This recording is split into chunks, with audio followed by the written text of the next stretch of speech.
Cross-court tennis is dead. I'm going to explain what I mean by that in this video. And I've already talked about this before in other videos, or at least hinted towards it. And we just watched Tommy Paul. Tommy Paul, while I do think I shouldn't even say it. Doesn't matter what my opinion is. Tommy Paul obviously is a really good tennis player, but he's a cross-court guy. And not to say that he's a cross-court guy through and through, but by default, he's a cross-court guy. And when I say that the cross-court tennis is dead, what I mean by that is conventionally, as a tennis player, we are taught, or at least we hear this more often than not, that play the ball cross-court. Cross-court is the safe play. Cross-court for consistency. Cross-court for whatever. Cross-court, and then you might say, go cross-court and then get a short ball, go down the line. And Carlos Alcaraz, by the way, violates this. He violates this all the time. And he plays more to what I've been presenting on this channel as the tennis map. I'm not going to get too deep in this video, but a couple other things I want to say. You don't have to go cross-court. In fact, if you're playing a guy like Carlos Alcaraz and you think you're just going to go cross-court, cross-court, cross-court until you win the point, you're probably going to lose. Unless you're really that much stronger and more powerful than the other guy, or maybe you're older, maybe you're better level, whatever you want to say, you can hit cross-court and essentially the guy will eventually miss, or you'll hit a winner in some way.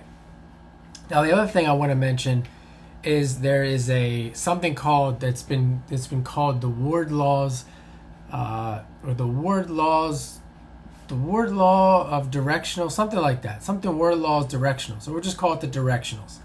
And I've made some videos about that.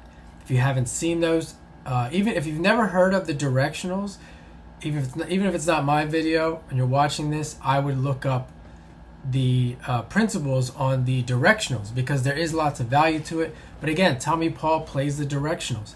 Everyone plays the directionals, because it's something that is essential to, I would say is essential to understanding as part of your toolbox being a tennis player. However, I'm going to throw that in here as well. This idea of cross-court down the line, and the idea of directionals, playing when you get a inside ball. Let's say you're playing cross-court and you see Carlos Alcaraz gets that middle ball. It's an inside shot, and even if he's behind the baseline, he'll take it up the line, versus playing a backhand that's an outside ball up the line. Those are some of the laws of these directionals.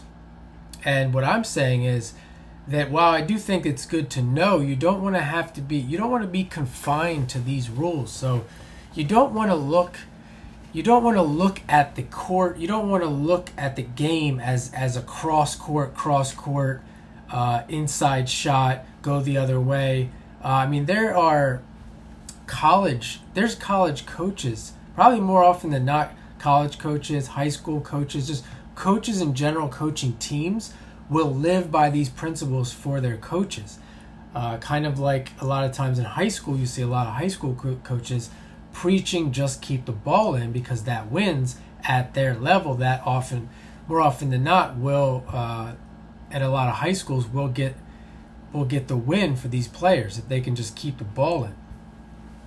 So to finish this up, what I'm presenting is another level. It's not that those things are wrong.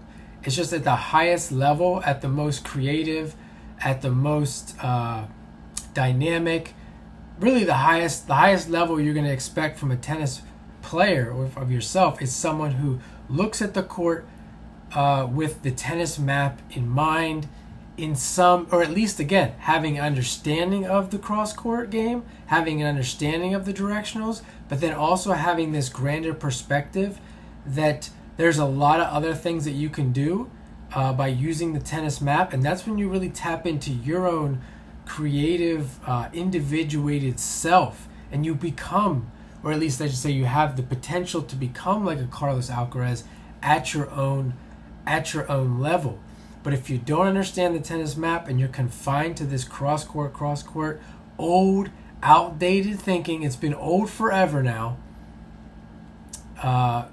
It probably shouldn't even be taught anymore, or at the very least, like I said, learn it, understand it, but don't be limited by it.